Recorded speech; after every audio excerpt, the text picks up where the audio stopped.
សួស្តីបងប្អូនសម្រាប់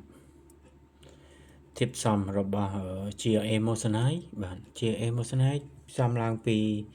ស៊ីលីកូននិងកាបូនហើយនិងសម្ពាធបាទសម្ពាធនៃការរុញសង្កត់បញ្ចូលគ្នាបើទៅជា GLA Moissanite ហើយធាតុរឹងរបស់ GLA Moissanite រហូតដល់ 9.25 គឺបន្ទាប់ពីពេចមកគឺភាពរឹងបាទភាពធន់មិនសឹក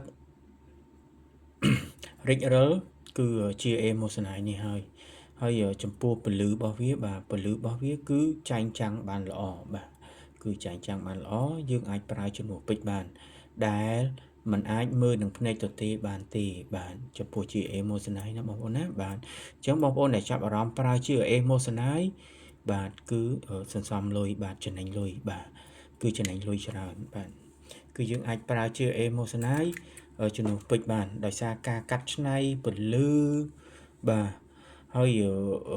ចំពោះ color D VVS1 បាទ VVS1 បាទគឺធៀបទៅនឹងពេជ្របាទធៀបទៅនឹងពេជ្រណាបាទគាត់ថាពេជ្រ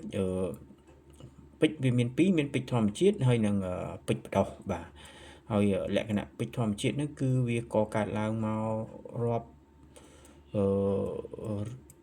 100ឆ្នាំមកហើយបាទពីកាបូនសុទ្ធបាទពីកាបូនសុទ្ធបាទ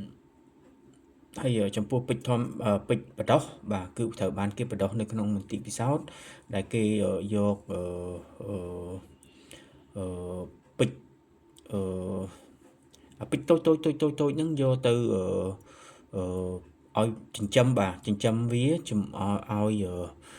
ភ្ជាប់ជាមួយនឹងកាបូនបាទភ្ជាប់ជាមួយកាបូនរហូតឲ្យវាคล้ายទៅជា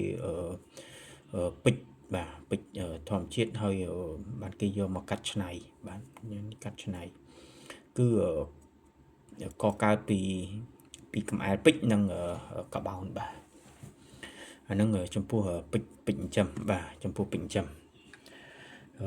នេះពេជ្រចិញ្ចឹមនេះគឺប្រភេទគេហៅថាពេជ្រប្រភេទពួក CVD បាទ CVD ពេជ្រមន្ទីរពិសោធន៍ឬក៏ពេជ្របដោះពេជ្រចិញ្ចឹមនឹងឯងបាទអញ្ចឹងភាពខុសគ្នារវាងពេជ្រធម្មជាតិ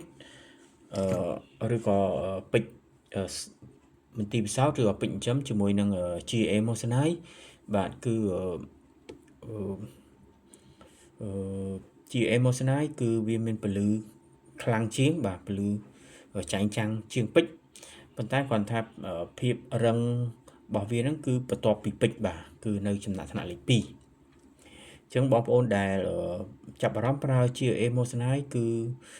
យើងអាចប្រើជំនួសពេជ្របានបាទអាចប្រើជំនួសពេជ្របានបាទហើយមួយទៀតគឺ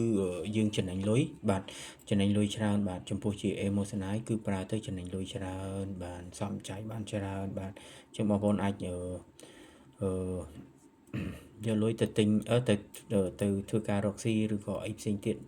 បាទហើយចំពោះការប្រើប្រាស់ប្រចាំថ្ងៃគឺបងប្អូនអាចប្រើ GLA Moissanite បានបាទដែលมันអាចមើលនឹងភ្នែកទទេបានបាទនេះសម្រាប់ GLA Moissanite 12លីបាទ12លីណាបាទ12លីបាទ12លីបងប្អូនបាទគឺ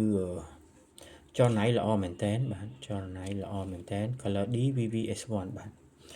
color D VVS1 ណាបងប្អូនណាបាទនេះសម្រាប់ GLA Moissanite អូខេអរគុណបាយបាយ